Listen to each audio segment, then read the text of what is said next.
Buonasera e ben ritrovati. In apertura un focus sulla sicurezza idraulica del Veneto al centro di un convegno organizzato all'interno della Settimana dell'Ambiente. 130 cantieri aperti per un totale di 237 milioni di euro sono gli investimenti messi in atto dall'Unione Veneta Bonifiche negli ultimi tempi per la salvaguardia del territorio e per prevenire il dissesto idrogeologico del territorio.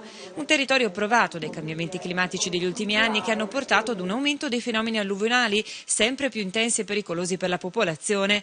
Ecco perché è anche dalla responsabilità civile e istituzionale che si deve partire per parlare di acqua e di salvaguardia del territorio, dalla semplice pulizia dei fossi alle azioni quotidiane di ogni cittadino.